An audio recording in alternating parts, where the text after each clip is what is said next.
A 7-year term coming to an end. The IEC's chairperson, Glen Mashinini's appointment in 2015 was met with mixed reactions by the country's political parties.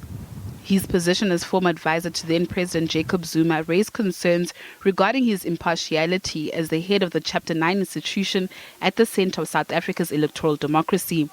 Mashinini, however, moved to put the nation to confidence at his first address as the country's new IEC chair.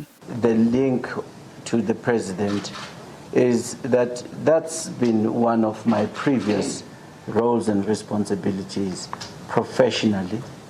And that matter has been canvassed quite comprehensively during the process of the interviews by the Chief Justice of the Constitutional Court. And in their findings and in their recommendation, it was felt that I am eligible. Mashinini has presided over the local government elections in 2016 and 2021 and the national elections in 2019. The November 2021 municipal elections were challenging due to the COVID-19 pandemic. The IEC had to abide by a constitutional court order to carry out the local polls in a limited time after failing in its bid to have them postponed.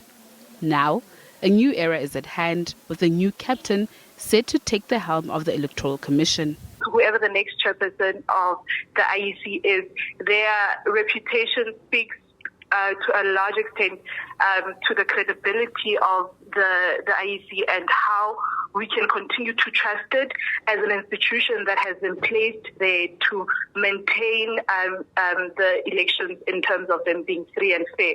So we do need, especially also within the context of, the state capture report and just the infiltration of outside quote-unquote forces.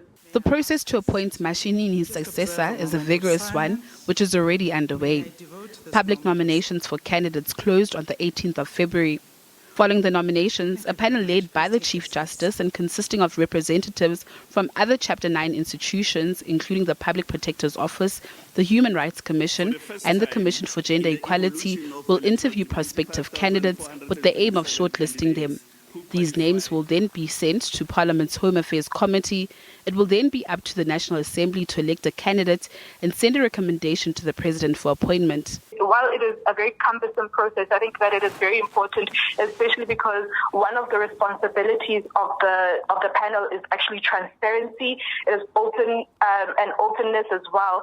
So to ensure that once these recommendations are done, the person who is appointed is suitable in terms of qualifications and experience to take over the role of the chairperson. So the IEC chair will need to continue to tackle the challenge of holding by-elections in an unpredictable COVID-19 era, while ensuring the smooth running of the organization in the midst of ongoing budget cuts the Commission has suffered in recent years. Natasha Piri, SABC News, Johannesburg.